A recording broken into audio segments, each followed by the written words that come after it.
नमस्कार, मी मनश्री पाठक आणि तुमचं स्वागत आहे एबीपी माझाच्या या दिवाळी स्पेशल पॉलिटिकल दिवाळी गप्पांमध्ये। सध्या मी आहे मानखुर्दमध्ये आणि मानखुर्दमध्ये एक आगळं वेगळं चित्र बघायला मिळतंय। फटाके विक्रीचा एक छोटासा स्टॉल आहे आणि त्यावर तिथे मला भेटलेत खुद्द भाजपचे नेते असलेले प्रवीण दरेकर। प्रवीणजी, खूप खूप स्वागत तुमचं एबीपी माझाच्या या विशेष कार्यक्रमात। आज काही वेगळं चित्र बघायला मिळतंय। आज चक्क तुम्ही फटाके विक्रीच्या स्टॉलवर आहात। म्हणजे खरं तर पॉलिटिकल फटाके वर्षभर तुम्ही वाजवतच असता, मात्र यंदाच्या दिवाळीत नेमका मानस काय? मी आता वाशीला चाललो होतो कार्यक्रमानिमित्त, तर मुलासाठी घरच्यांसाठी मध्ये थांबायचं म्हणून इथे शोधत या स्टॉलवर या ठिकाणी आलो। आणि फटाके तर वाजता येतच, परंतु आम्ही आव्हान केलेलं आहे की प्रदूषण मुक्त आपल्याला जेवढं म्हणून वातावरण ठेवता येईल त्याचा प्रयत्न करूया। नवे सुप्रीम कोर्टानेही निर्बंध घातलेत की 2 तासासाठीच फटाके वाजवावेत। आनंद आपल्या उत्सवांचा आपण घेतलाच पाहिजे।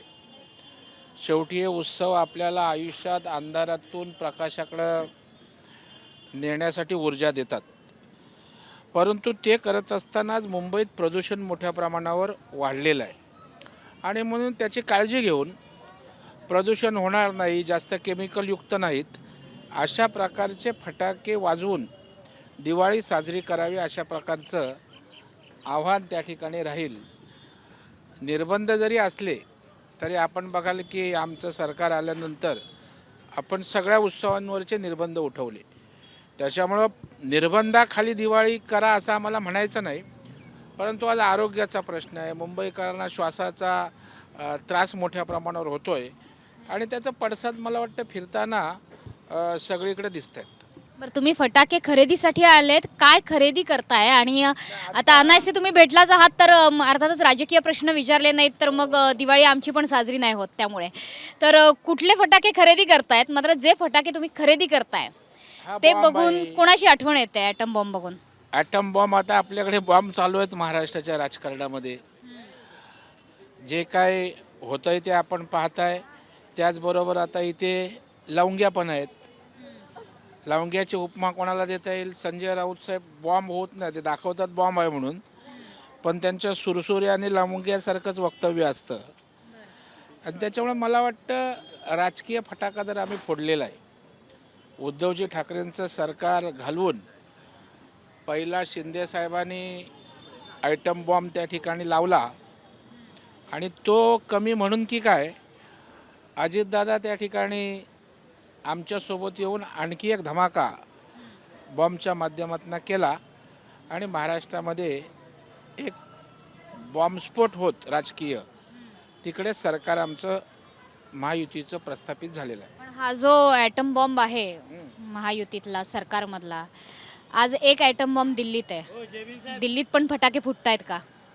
नाही, दिल्लीत तर त्या ठिकाणी गेलं की असं वाटतं काहीतरी बॉम्बच पडणार आहे, परंतु आता आम्ही बॉम्ब फोडून सरकार आलेलं आहे। आता मला इमिजिएट असं काय वाटत नाही। आता पवार साहेब आहेत, त्यांच्या फटाक्यांचा काय अंदाज येत नाही, आवाज पण कधी कधी होत नाही, तर आता ते काय नवीन बॉम्बस्फोट करतायत की काय? कारण अजितदादांची भेट होणं, ते दिल्लीला जाणं, त्या एका प्रतीक्षेत आपल्याला राहता येईल। म्हणजे धाकधूक आहे की कुठला तरी बॉम्ब फुटेल, अचानक आवाज होईल?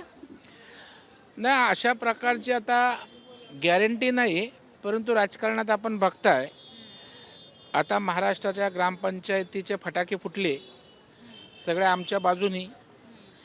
महाविकास आघाडी सरकारने अगदी वातावरण जसं काय आमच्या सरकारच्या विरोधात आहे अशा प्रकारचा प्रयत्न केला, परंतु लोकांनी त्यांच्या मागे फटाके लावले आणि आमच्या मागे त्या ठिकाणी जनाधार उभा केला।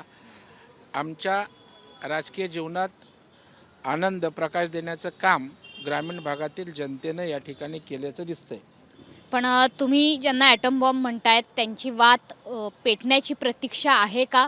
कारण एकंदरीत जर बघितलं तर 2 मुख्यमंत्री आणि 1 मुख्यमंत्री असं सरकार आहे। 2 मोठे बॉम्ब आहेत आणि एक तोच त्यांच्यापेक्षा मोठा बॉम्ब आहे असं तुम्हीच सांगताय। वाती पेटल्यात का आणि बॉम्बस्फोट पुन्हा होणार आहे का? लढ लागणार आहे का महाराष्ट्रात? नाही, मला वाटतं आता 2 तर बॉम्बस्फोट झालेले आहेत. आता राहिले आहेत दोन्ही पक्षातले काही उर्वरित नेते आणि त्याच्यामुळं आता त्यांना बॉम्ब म्हणता येणार नाही की आयटम बॉम्ब, परंतु काही जरी फुटलं तरी ते आमच्या पत्त्यावर पडणारं असेल यावर आम्हाला त्या ठिकाणी विश्वास आहे. आता हे सगळं राजकारण होत असताना अशा प्रकारच्या सुरसुऱ्या, फुलबाजी हे सगळ्या ठिकाणी वाजत आहेत, पेटत आहेत, टिवटिव चालू असते.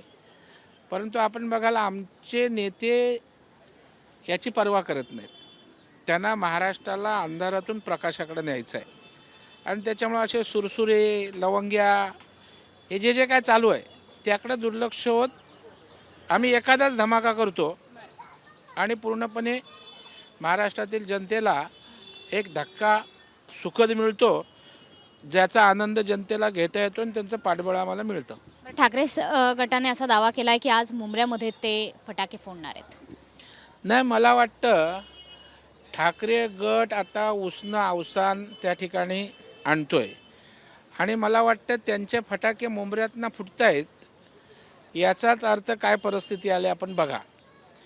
त्यांचे फटाके शिवाजी पार्कात फुटत नाहीत, त्यांचे फटाके लालबाग परळला फुटत नाहीत, त्यांचे फटाके आमच्या मुंबईतल्या मराठी भाऊल वस्त्यांमध्ये फुटत नाहीत. आता त्यांना आधार घ्यायला लागतोय हिरव्या फटाक्यांचा आणि त्याच्यासाठी ते मुंबऱ्यात कुर्निसात करायलाच गेलेत. प्रवीणजी, एक प्रश्न असा आहे की हा अनेकांकडनं नेहमी प्रश्न येतो की तुमच्या पक्षाला नेहमी बाजूच्या पक्षातले फटाके आवडतात आणि तेच तुम्ही जास्त वाजवता. नाही, आमच्याला बाजूचे फटाके आवडत नाहीत. फटाके तर वाच पेटवणारे आमचेच लोक असतात ना. नाही, पण म्हणजे तुम्ही आपले फटाके वाजवून ठेवतात आणि दुसऱ्या पक्षातले फटाके जास्त आम्ही वाजवता. प्रदूषणाची काळजी खूप घेतो. भारतीय जनता पार्टी हा अत्यंत शिस्तबद्ध पक्ष आहे, पर्यावरणाची काळजी वाहणारा पक्ष आहे. त्याच्यामुळे आपल्या मुळे वातावरण प्रदूषित होऊ नये याची काळजी आम्ही घेतो. त्याच्यामुळे आपण बघाल की आता प्रदूषणाच्या बाबतीत ज्या नियमावली आहेत त्या गृह खात्याने सुद्धा तंतोतंत पाळायला सांगितलेत. बरं, आपल्या पुढे जे काही फटाके आहेत तुम्ही पटपट आपण रॅपिड फायर म्हणूयात.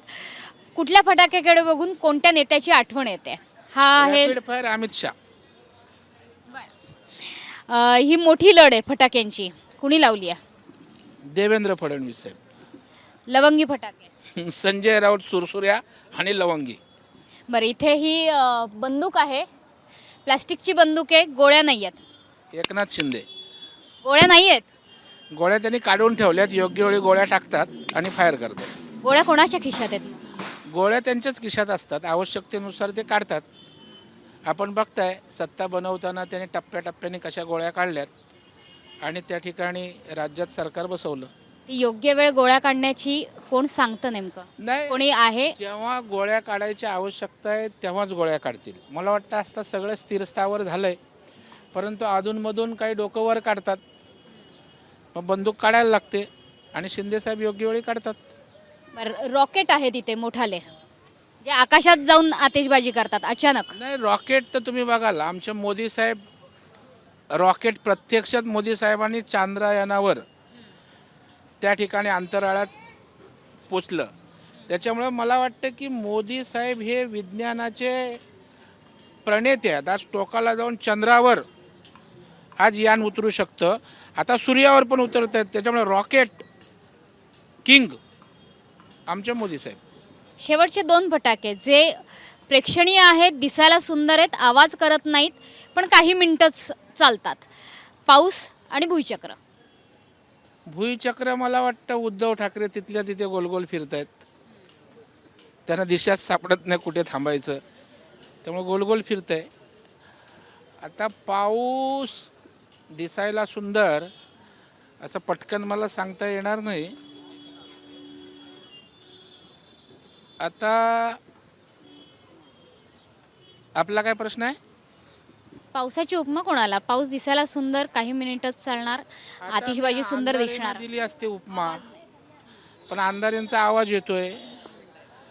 आमच्या सुप्रियाताईंना उपमा देऊन उपयोग नाही. त्याच्यामुळे आता सुंदर बरसात करणारं असं सध्या महाराष्ट्रात मला पटकन नाव सांगता येईल असं मला वाटत नाही, त्याच्यामुळे मला आपण शोधायला आनंदाची बरसात म्हणूयात. नाही, आनंदाची बरसात तर आम्हीच करतोय. मी अनेक नावं सांगेन. आज बघाल की दिवाळीमध्ये आम्ही शिधा त्या ठिकाणी देतोय, आनंद जनतेला त्या ठिकाणी देतोय, आनंदाचा शिधा. आता तर एक साडी गरीब महिलांना देण्याचं रेशनिंगवर काढलंय. या छोट्या गोष्टी आहेत, परंतु या गोष्टीतनं सर्वसामान्यांना त्यांच्या आयुष्यामध्ये आनंद देण्याचा आमचा प्रयत्न आहे. त्याच्यामुळे आमचं जे सरकार आहे ते या ठिकाणी आनंद या ठिकाणी देण्याचा प्रयत्न त्या ठिकाणी करत आहे. नक्की दरेकरजी, शेवटचा प्रश्न.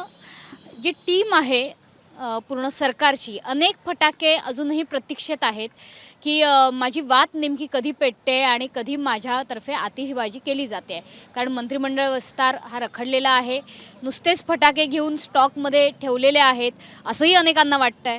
त्यावर काय उत्तर आहे तुमचं? कधी हे फटाके मला फुटणार वाटतं आता आवश्यक तेवढे बॉम्बस्फोट 2 मोठे झालेले आहेत. आज तरी आम्हाला फटाके लावायची आवश्यकता नाही, परंतु आता लोक त्या ठिकाणी या सरकारच्या मागे ताकदीनं त्या ठिकाणी उभं राहताना दिसत आहेत.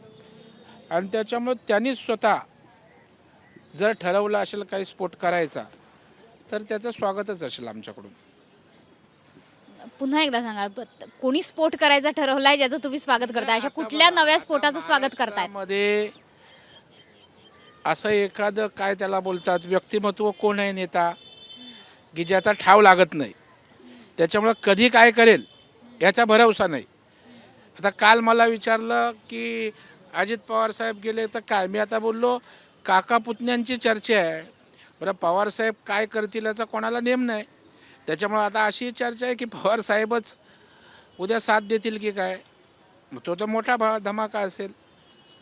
परंतु आम्हाला आता अशा प्रकारची गरज नाही. पण महाराष्ट्राच्या हितासाठी जर सगळ्यांनी त्या ठिकाणी सहकार्य केलं तर शिंदे फडणवीस साहेबांची मानसिकता आहे की आपल्याला पक्षापलीकडे जाऊन विकासाचं राजकारण करायचं आहे. आणि विकासाचा जेव्हा प्रकाश जनतेच्या घराघरात किंवा त्यांच्या जीवनात पोचेल तेव्हा खरी दिवाळी ना.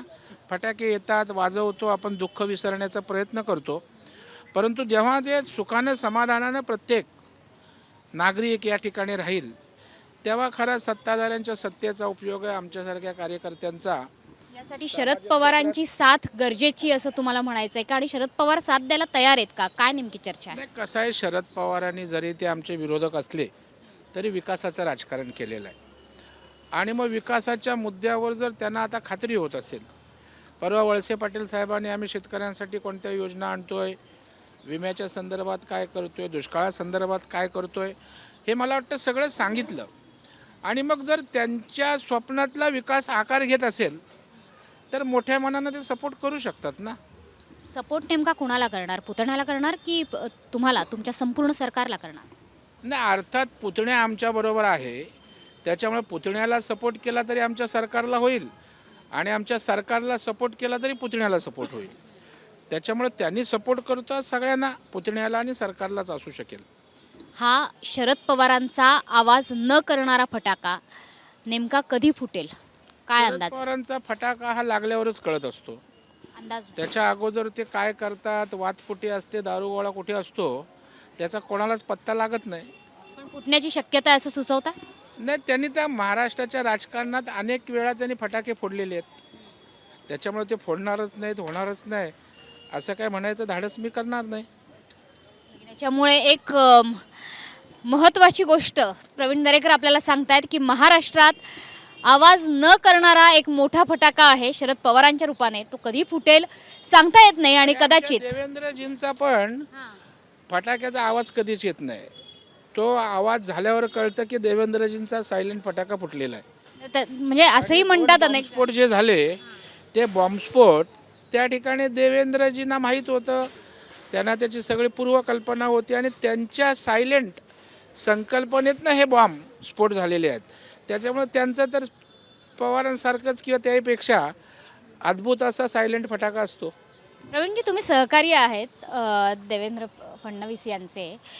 देवेंद्रजींना नेमकी कुठली वेळ आवडते फटाके फोडण्यासाठी? पहाटेचीच वेळ त्यांची फार फेवरेट आहे का? नाही, देवेंद्रजी आपल्या मुलीसोबत किंवा आपल्या कुटुंबासोबत त्या ठिकाणी दिवाळीचा आनंद घेत असतात. आता त्यांचं एवढं शेड्यूल व्यस्त आहे की सकाळी म्हटलं तरी 6-7ला त्या ठिकाणी लोक दिवाळीला शुभेच्छा द्यायला येतात. आपण बघाल, काल दिवाळीचा आपला दिवस होता, वसू बारस, ते मध्य प्रदेशला इंदोरला जाहीर सभेत होते. त्याच्यामुळे अत्यंत व्यस्त शेड्यूल असतानाही ते त्यांच्या मुलीसोबत फटाके फोडणं असेल, दिवाळीचा आनंद लुटण्याचा अमृताबाईने त्याच्यावर प्रयत्न असतो. पण वेळेचं त्यांचं एवढं व्यस्त शेड्यूल आहे की तेवढा वेळ त्यांना देता येत नाही. कारण कार्यकर्त्यांबरोबरच त्या ठिकाणी दिवाळी करणं, वेळ घालवणं याच्यात ते खूप व्यस्त असतात. पहाटेची वेळ आवडीची वेळ आहे फटाके फोडण्याची. पहाटेची वेळ त्यांना वेळ पहाटेचा असतो, कारण रात्री 1-2 वाजेपर्यंत त्यांच्या अपॉइंटमेंटच चालू असतात. त्याच्यामुळे राजकीय फटाक्यांची ही माळ, ही लढ नेमकी कुठपर्यंत वाजते आणि येणाऱ्या नजीकच्या काळात जसं प्रवीण दरेकर म्हणतायत तसे हे सायलेंट फटाके पुन्हा एकदा फुटतायत का? महाराष्ट्रात पुन्हा एकदा राजकीय बॉम्बस्फोट होत आहेत का? हे आपल्याला येत्या काळातच समजेल. कॅमेरामन अजित शिवतरकर, मनश्री पाठक, एबीपी माझा, मुंबई. एबीपी माझा, उघडा डोळे बघा नीट.